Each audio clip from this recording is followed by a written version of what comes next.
Defense News. It's proudly sponsored by Navy Federal Credit Union. If you're a member of our nation's armed forces, the Department of Defense, or if your family is, we'd be proud to serve you too. On this episode of Defense News Weekly, more from our recent trip to the MCON conference in Las Vegas.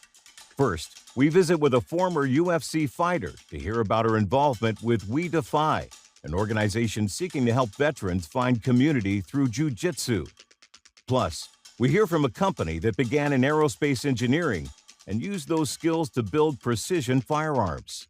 These aren't the rifles you qualified with in boot.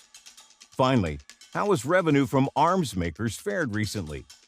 A new report looks at how the wars in Ukraine and Gaza have impacted the defense industry. We've got those stories and a lot more on tap.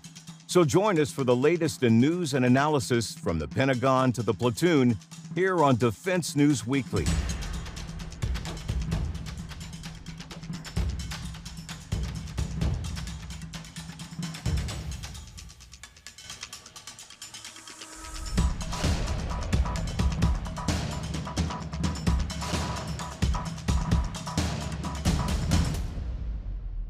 Welcome back to Defense News Weekly.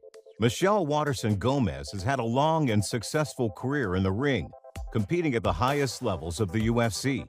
As a military spouse, she understands the importance of community that many veterans find through martial arts.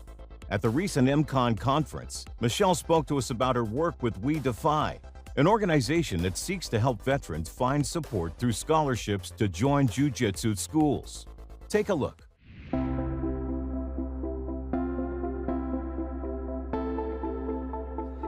My name is Michelle Waterson-Gomez, and I am here today at MCON, and I will be teaching a seminar on the mats at the We Defy station.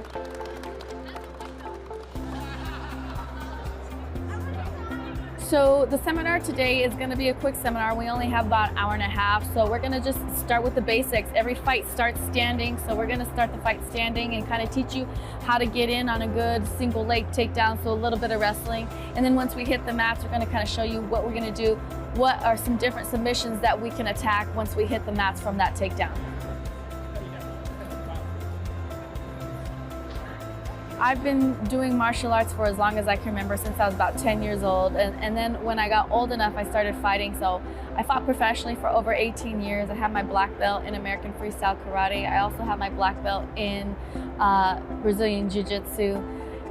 And I just absolutely love all things martial arts because of what it's done for me in my life.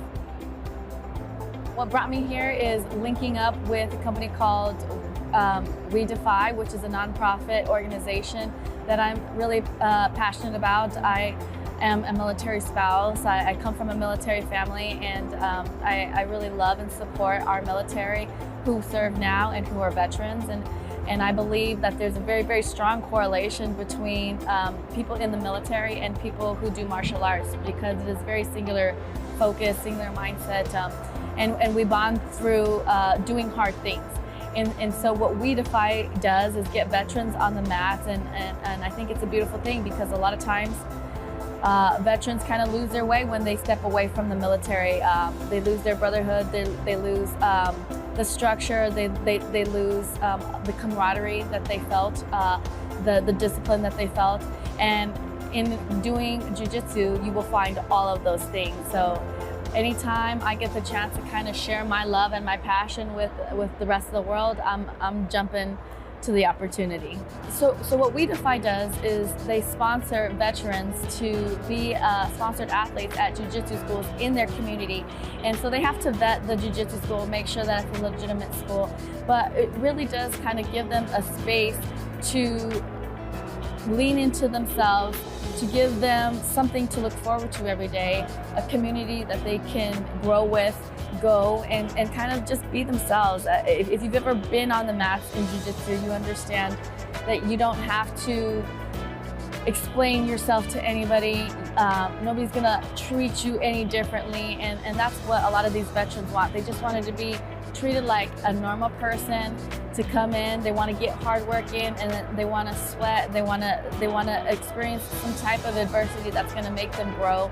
And they want to do it with people that they love and care about. So We Defy sponsors this athlete for an entire year. They pay their tuition on a monthly basis. They give them uniform and give them the head start that they need on their jiu-jitsu journey.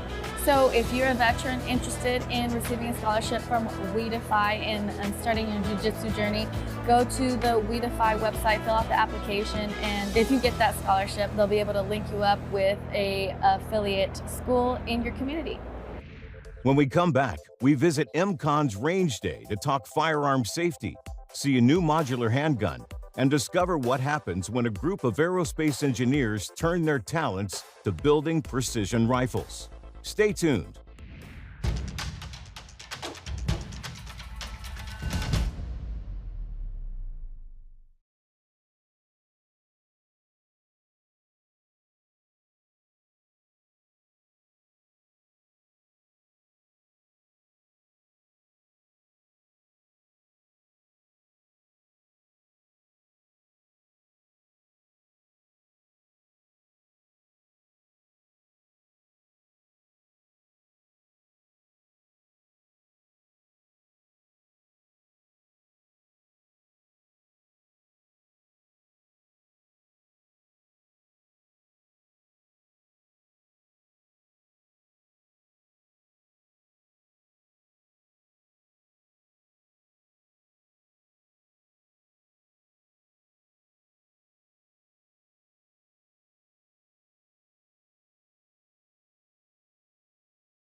Welcome back to Defense News Weekly. MCON's Range Day gives a wide array of vendors an opportunity to connect with the veteran community. This year, the organization Pause to Protect was on hand to bring awareness to the importance of safe firearm storage. Service members often need to secure their personal firearms off-site, whether it be for a long deployment, PCS, or during a mental health struggle. That's where Pause to Protect steps in. Check it out. Hey, I'm Matt Wettenkamp here at MCON 2025 Range Day, and I'm here representing Pause to Protect. Pause to Protect is a program it's funded by the Department of Defense Suicide Prevention Office, and we work with firearm businesses around military installations around the country. We provide them with funding and logistical support so that they can provide secure out-of-home storage options for active duty military and their families in the area. They can use it for kind of whatever works for their business and their community. Anything from using the funding to install locker systems within their facility so people can come in and bring their firearms in and store them in the lockers there. Some places will use it to buy lock boxes and safes in bulk and hand those out for free to anybody who needs them. They can use it to cover their costs to provide free gunsmithing services with a 30-day hold, to cover their costs for taking the firearms onto their books and storing them with their inventory. So kind of whatever works for the different businesses, we'll support them with whatever they want to do.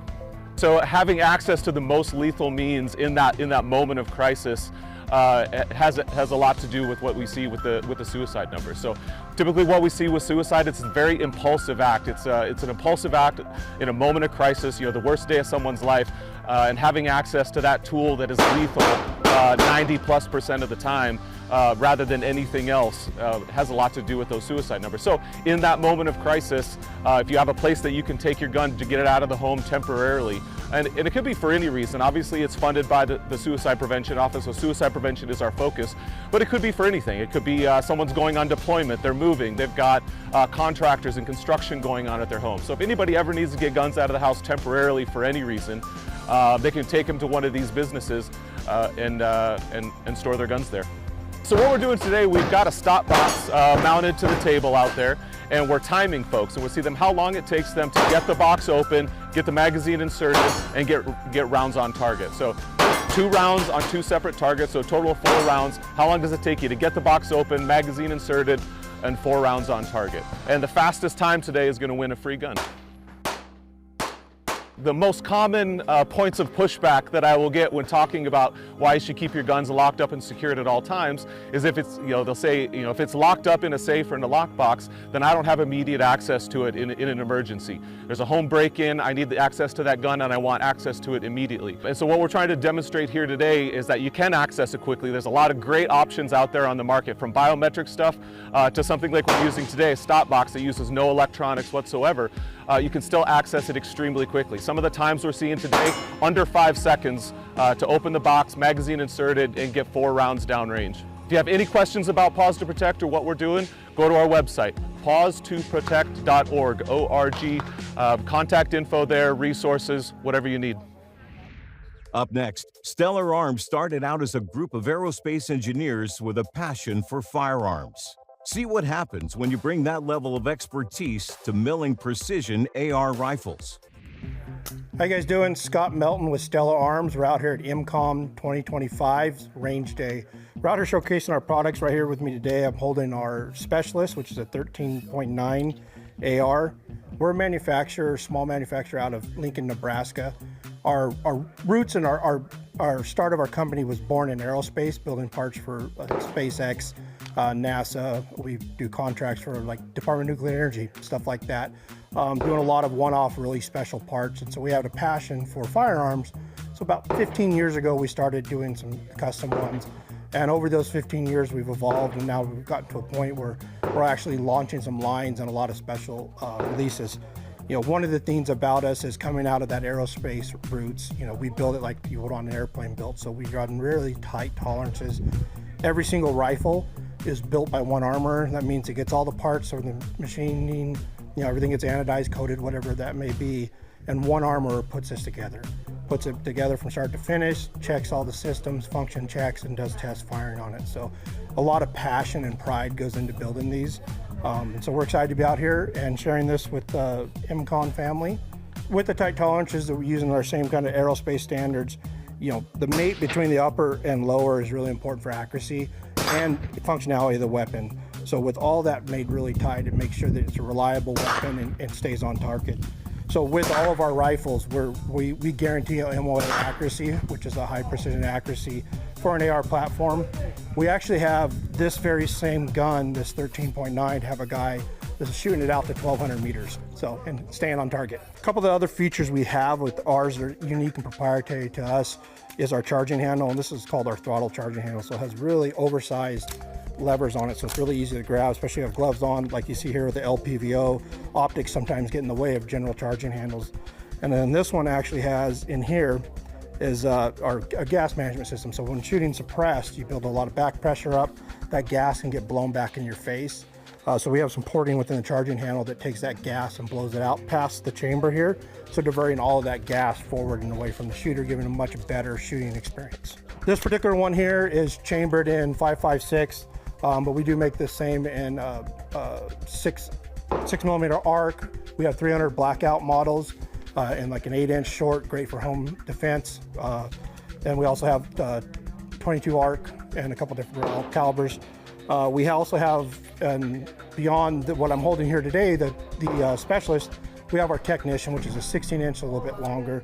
And then we also offer a 11.5-inch, same style grip as this, with a pistol brace on it, so it is legally a pistol. One of the other features we have on our Specialist is the ambi bolt release. So we have our ambi controls for our safety here, and they are 45 degrees, so as you can see real quick, so you don't have that full 90 degrees all the way over, so it is an ambi.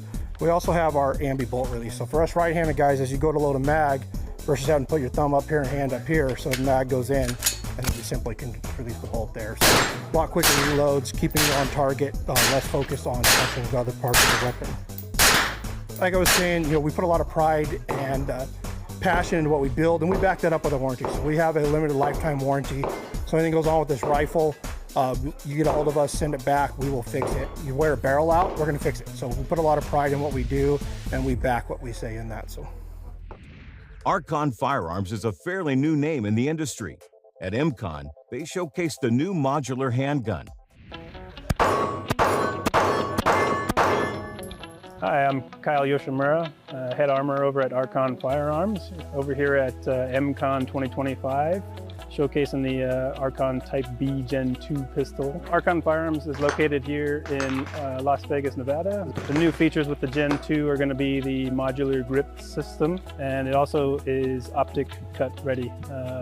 RMS, RMR, and Acro ready slides. The gun features our patented locking block system, the AF Speed Lock.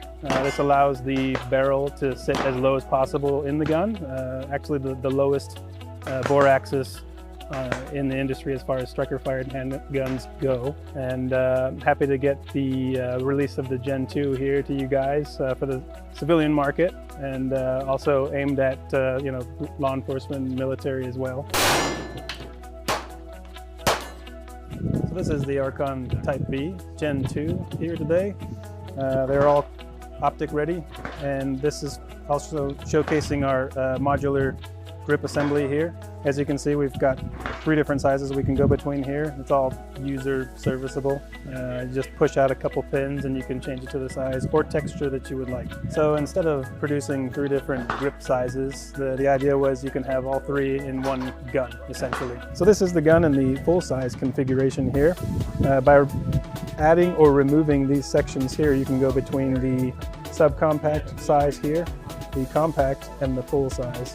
The grip is user serviceable by adding or removing these sections here, and just pushing out a roll pin, you can configure it yourself. The pistol comes with all the pieces necessary to go between these 3 different grip sizes, and one of each size magazine. So the subcompact, compact, and full-size magazine. When we come back, the latest tips from our expert on securing your financial future. Don't go away.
Welcome back. On this episode of Money Minute, Jeanette Mack from Navy Federal Credit Union is back with her latest tips on how you can prepare for a bright financial future. As the year winds down, it's the perfect time to give your business finances a fresh look. Why? Because a little year-end prep can make tax season smoother and set you up for a winning start next year. First, get those expense records in order. Whether you use a filing system or accounting software, organizing now saves you stress later, especially at tax time, and helps you spot where your money's really going. Next, review your profit and loss statements. Compare what you earned to what you spent. Is there room for a last-minute performance boost? Maybe you can pay off a bill or invest in supplies before the year closes. If you sell products, take inventory. Knowing what's on your shelves and what assets you own helps you plan smarter for the months ahead. Don't forget your liabilities. Think accounts payable, credit cards, and loans. Managing debt keeps your business strong and ready for growth. Finally, use what you've learned to review your tax strategy and set new goals. The effort you put in now can mean fewer surprises later and a stronger start to the new year. To get more coverage of military and defense topics, slip into that ghillie suit and hide out for a while with militarytimes.com and defensenews.com. And to be the most up-to-date intelligence officer in the business, sign up for our early bird brief compiled each morning, bringing you the most recent headlines. And if social media is where you collect open source intelligence, follow us on YouTube, Facebook, Instagram, and X. And for you Gen Z troops, we're on TikTok, so go follow us there as well. When we come back, our Defense Dollar segment returns with the latest from the military contracting world. Stay tuned.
Welcome back. On this week's edition of Defense Dollars, we check out a new report examining the revenue of the world's biggest defense companies and learn how global conflict has affected them.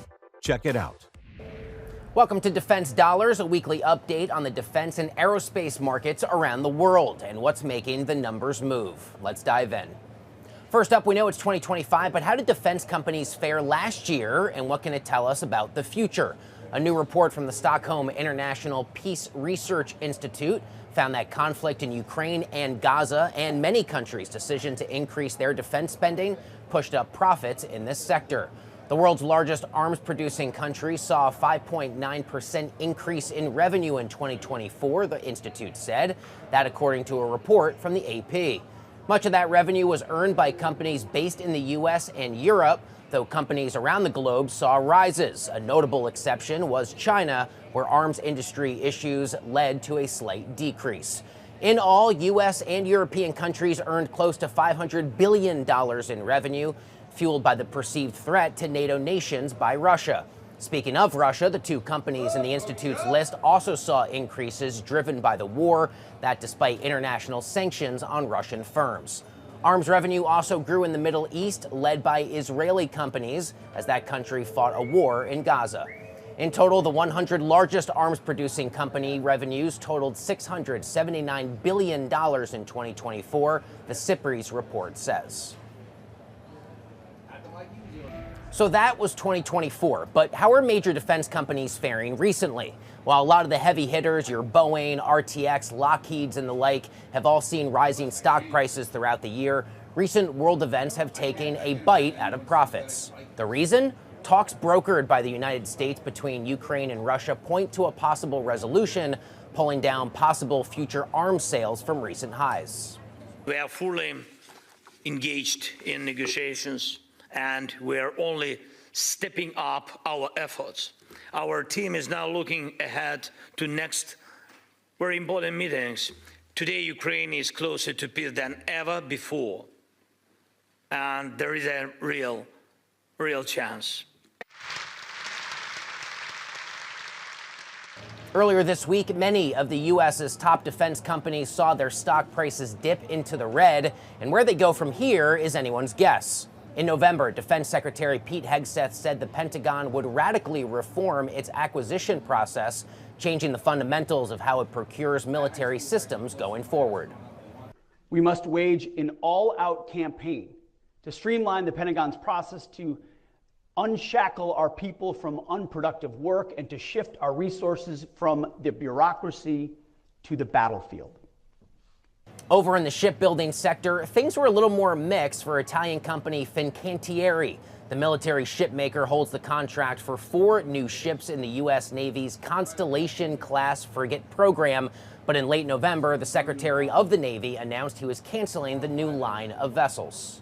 The U.S. Navy had at one time eyed buying as many as 20 of the new ships, and 2 that are already half-built will be completed. In a statement, Fincantieri said it expected new business to come its way from the Navy to make up for the losses. Today, I can announce the first major public action in this reshaping, a strategic shift away from the Constellation-class frigate program. The Navy and our industry partners have reached a comprehensive framework that terminates, for the Navy's convenience, the last 4 ships of the class, which have not begun construction. And how has the news impacted Fincantieri's market status? Well, as of this week, the company's stock price was still up more than 150% for the year and has only lost about 60 cents per share since the November 25th announcement, dipping from $20 to just under $19.50.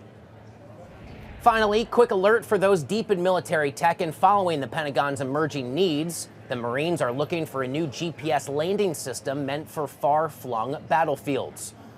According to the Naval Air Systems Command, which kicked off the exploratory process for the system recently, the capability needs to be able to fit inside one of the Marines' most used aircraft and be rugged enough to handle austere conditions.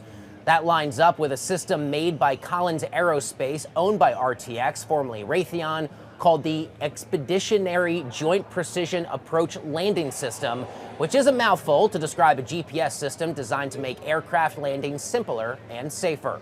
One to watch if you're looking at opportunities in the defense sector. And that wraps up your defense dollars for this week. Join us on cheddar.com and defensenews.com for more stories like those. Well, that's all the time we have in this episode. Thanks for joining us, and we'll see you next week.